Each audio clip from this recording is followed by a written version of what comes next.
Subscribe करिए हमारे channel target UP TET CTET को और बेल आइकन को दबाइए। हेलो फ्रेंड्स, मैं रेनू स्वागत करती हूँ आप सभी भावी अध्यापक एवं अध्यापिकाओं का आपके अपने channel target UP TET CTET में।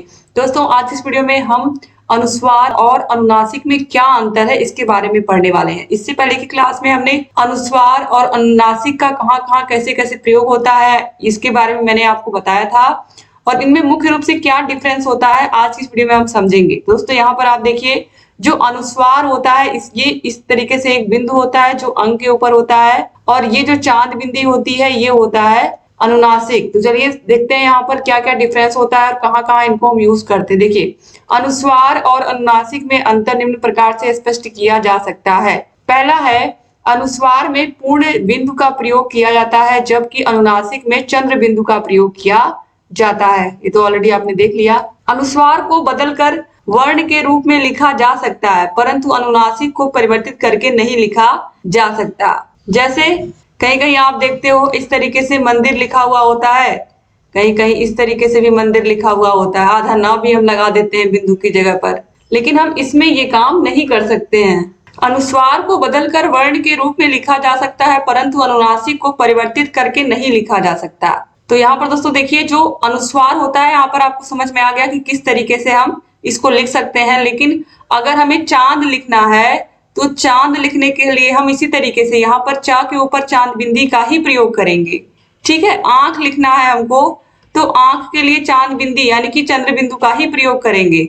अनुनासिक के लिए हम इस तरीके से, जैसे यहाँ पर अंक की मात्रा में यहाँ पर हमने बिंदी रख दिया अनुस्वार में, फिर यहाँ पर आधा ना बना दिया, इस तरीके से हम अनुनासिक के साथ नहीं कर सकते। ठीक है, फिर देखिए, सिरोरेखा से ऊपर लगी मात्राओं वाले शब्दों में अनुनासिक के स्थान पर अनुस्वार का प्रयोग किया जाता है, जैसे गोंद, कोपल, क्योंकि आदि। जबकि अनुनासिक का प्रयोग केवल उन शब्दों में किया जाता है जहां मात्राएं सिरोरेखा से ऊपर ना लगी हों, जैसे चांद, पूंछ, हंसना आदि। फिर है, अनुस्वार का प्रयोग तब करना चाहिए जब उच्चारण में न वर्ण स्पष्ट रूप से सुनाई दे तथा उच्चारण करते समय ध्वनि केवल नाक से निकलती हो, जैसे हंस, दंत आदि। जबकि अनुनासिक का प्रयोग तब करना चाहिए जब ध्वनि का उच्चारण नाक तथा मुख दोनों से हो, जैसे आंख, चांदनी, रंगना, संभालना आदि। फिर इसके बाद दोस्तों देखिए, यहाँ पर पांचवा पॉइंट है, अनुस्वार स्वर के ऊपर लगाया जाता है, व्यंजन के ऊपर नहीं लगाया जाता है। जबकि किसी अक्षर के ऊपर जो अर्धचंद्र लगा दिया जाता है उसे हम अनुनासिक कहते हैं। ठीक है, तो यही जो मैंने समझाया है आपको वही चीज यहाँ पर बताया जा रहा है। फिर अब देखिए, हम हलंत के बारे में जानते हैं। हलंत क्यों लगाते हैं? जैसे कि अगर हमें लिखना है सत्यम, तो सत्यम हम लिख रहे हैं तो यहाँ पर माँ के नीचे हम हलंत लगा रहे हैं। तो ये माँ के नीचे हलंत क्यों लगा रहे हैं? तो इस तरीके से हलंत लगाने का मतलब यही होता है कि वो अक्षर हम आधा पढ़ रहे हैं। ठीक है, जैसे हम विद्यालय लिखते हैं तो बहुत सारे लोग विद्यालय इस तरीके से लिखते हैं दोस्तों, लेकिन हम लोग की हैबिट है हम लोग इस तरीके से लिखते हैं क्योंकि हमारे स्कूल में इस तरीके से ही अक्सर विद्यालय लिखते थे लोग और हम लोग ऐसे ही हम लोग लिखते हुए चले आए।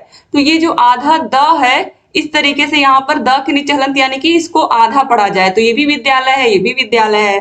तो यहाँ पर जिस भी अक्षर के नीचे हलंत लग गया इसका मतलब वो अक्षर आधा हो गया। तो दोस्तों यहाँ पर आप देखिए, जो हलंत वर्ण होते हैं यहाँ पर आपको समझ में आ गया कि हलंत का मतलब ही होता है किसी भी अक्षर के नीचे अगर हलंत लग गया है तो इसका मतलब वो वर्ण आधा है। ठीक है, तो देखिए, हलंत का तात्पर्य जिसके अंत में हल हो अर्थात आधा वर्ण या स्वर रहित वर्ण। किसी शब्द के अंत में विशुद्ध व्यंजन के लिए हलंत का प्रयोग किया जाता है, जैसे पुस्तकम, मंदिरम, श्रीमान आदि। हल पाणिनिक व्याकरण में प्रयुक्त एक प्रत्याहार है।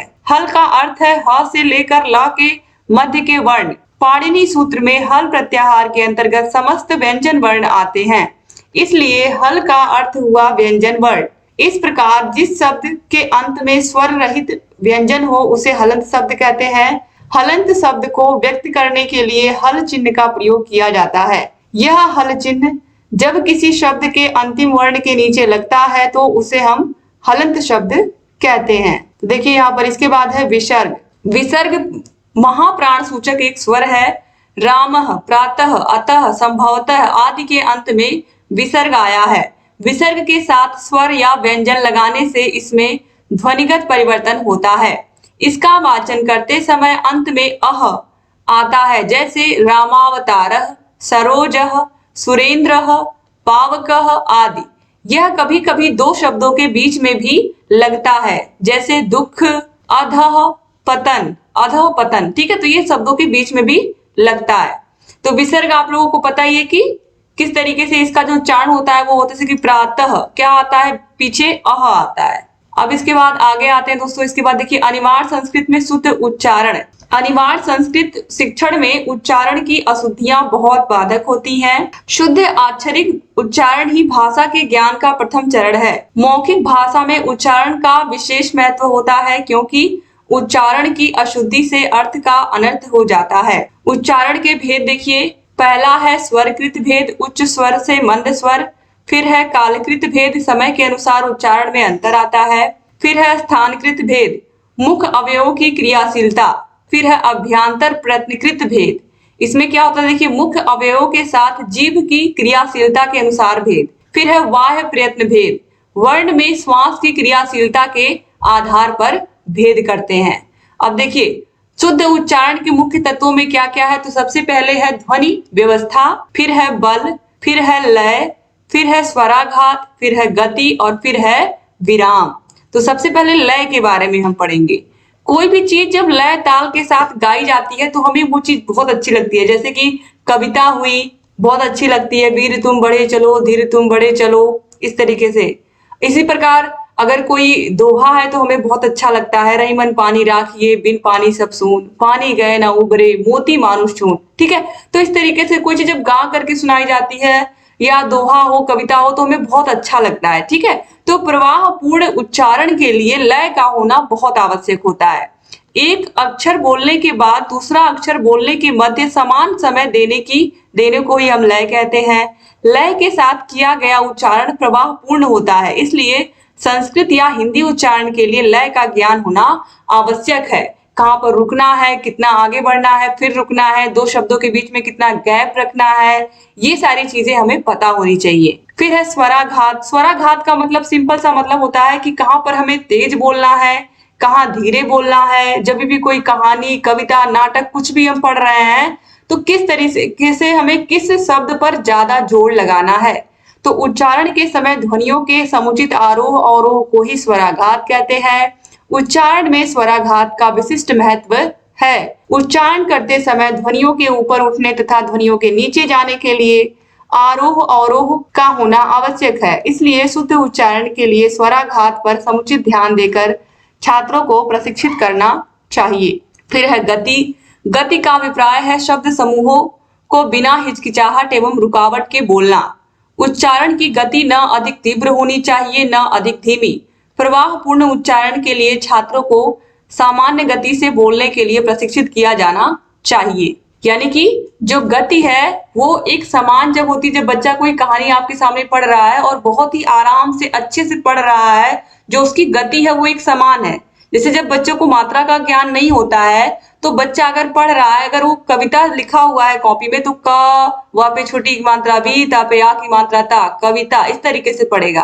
लेकिन अगर उसे कविता पता है, ये शब्द कविता है, तो वो तेजी से गति के साथ पढ़ता हुआ जाएगा। ठीक है, तो इस तरीके से जब बच्चा बिना हिचकिचाहट के, रुकावट के पढ़ता है तो वो जो उच्चारण होता है वो अच्छा लगता है सुनने में। फिर इसके बाद देखिए यहाँ पर भी वही बात लिखी गई है कि बच्चों को सामान्य गति से पढ़ने के लिए या बोलने के लिए प्रशिक्षित किया जाना चाहिए। फिर है विराम।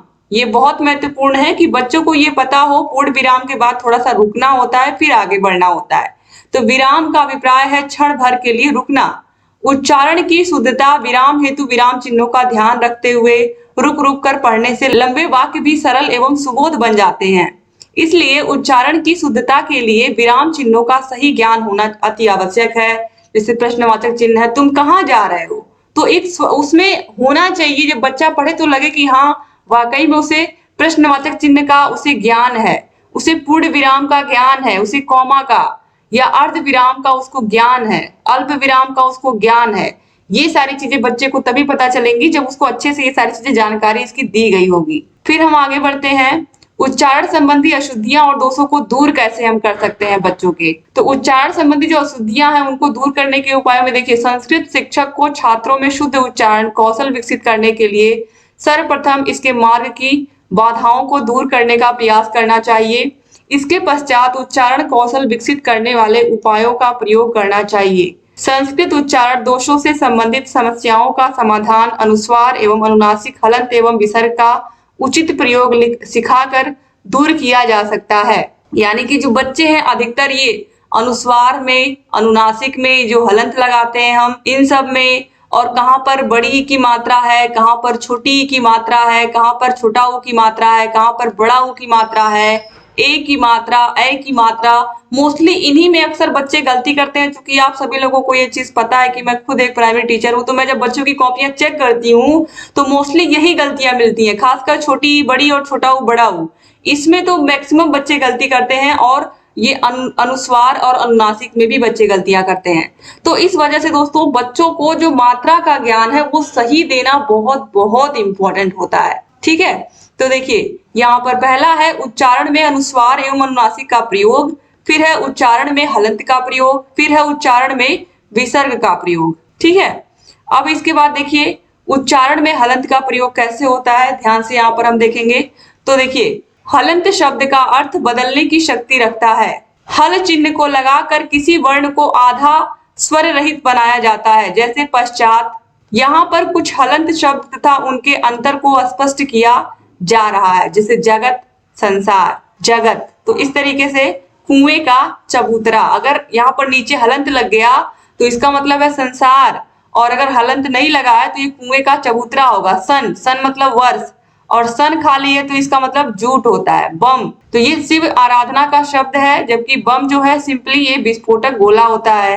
कीर्तिमान ये यशस्वी से मिलता है, यानी कि इसका अर्थ यशस्वी होता है, जबकि कीर्तिमान ये जो होता है ये रिकॉर्ड होता है। कभी कभी आपने देखा होगा न्यूज़पेपर में कीर्तिमान स्थापित कर दिया इस खिलाड़ी ने, इस तरीके से। तो यहाँ पर कीर्तिमान जो है यहाँ पर न के नीचे हलंत नहीं होता है इसमें। अब इसके बाद देखिए अनिमार संस्कृत में वाचन यहाँ पर हम देखेंगे।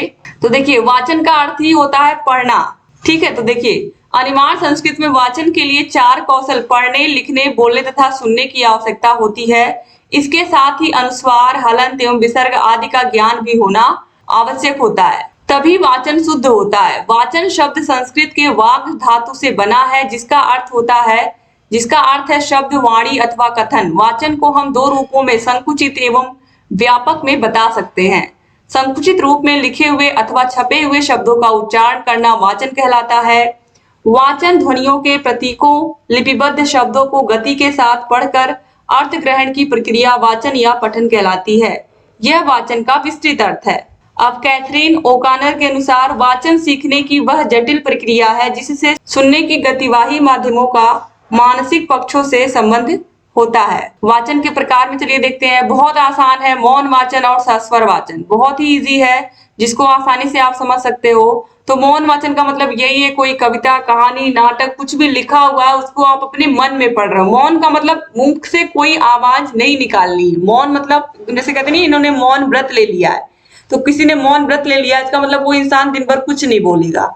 तो मौन वाचन भी इसी प्रकार से कि हमें कुछ भी बोलना नहीं है, हमारे अगल बगल कोई बैठा हुआ है तो वो डिस्टर्ब नहीं होगा। अगर हम बोल के पढ़ेंगे तो डिस्टर्ब होगा, लेकिन मन में पढ़ेंगे तो उसको आवाज नहीं सुनाई देगी। तो लिखित भाषा को बिना उच्चारण किए शांति पूर्वक पढ़ने और पढ़कर उसका अर्थ समझने की क्रिया को ही हम मौन वाचन कहते हैं। अर्थ बोध और भावानुभूति मौन वाचन के आवश्यक तत्व है।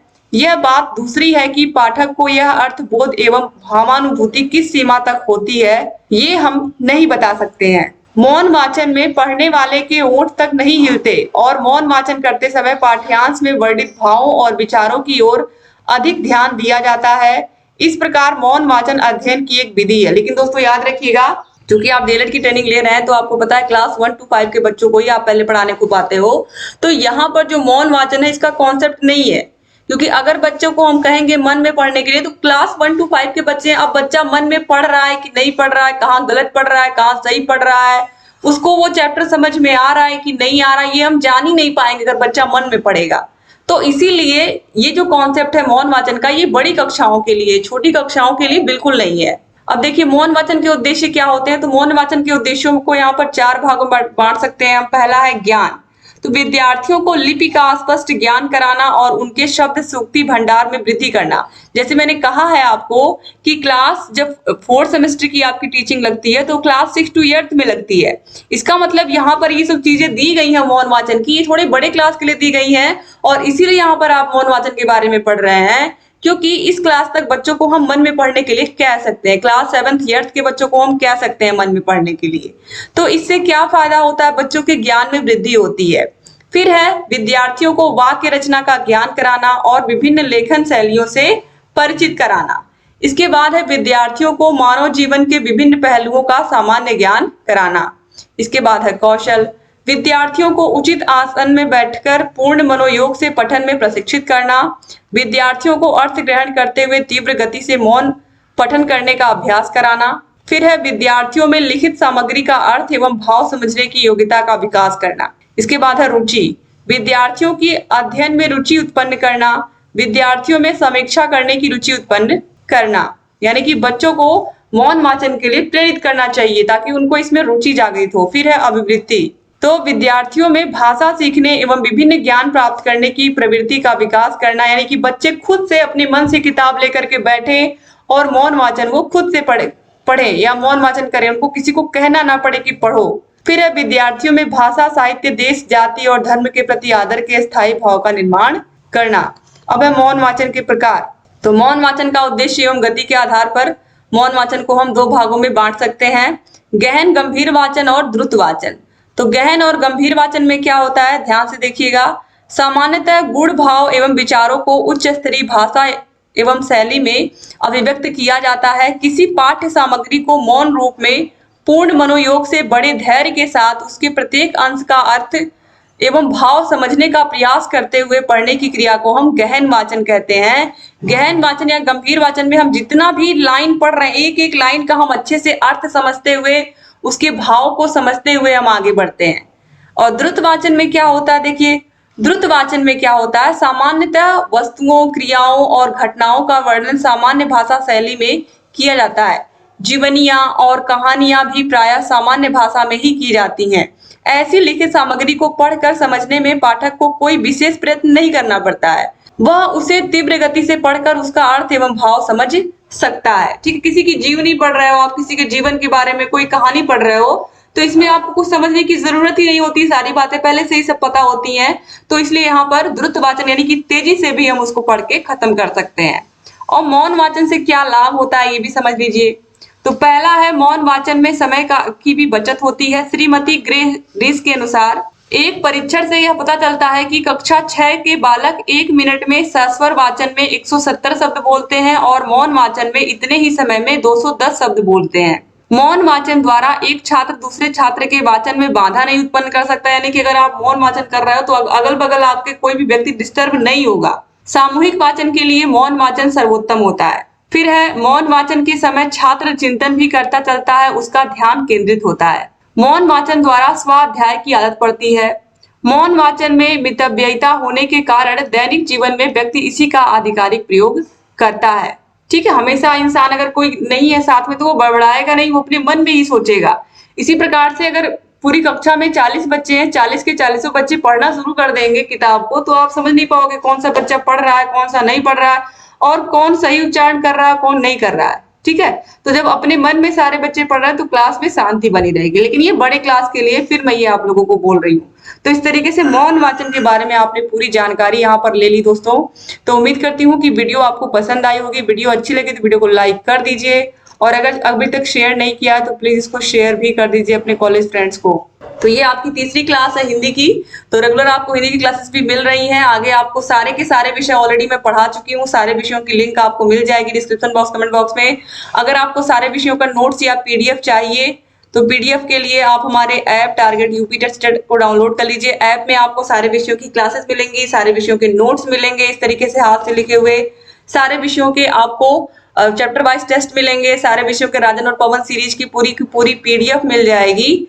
तो अलग से आपको कुछ ये सब खरीदने की जरूरत नहीं पड़ेगी और पूरी तैयारी आपकी अच्छे से हो जाएगी। तो दोस्तों ऐप की link description box, comment box में मिल जाएगी। अगर अभी तक आपने चैनल को सब्सक्राइब नहीं किया तो प्लीज सब्सक्राइब भी कर दीजिए और आपको कांटेक्ट नंबर मैं दे रही हूँ। दोस्तों ये हमारा कांटेक्ट नंबर है 7705 95 45 49।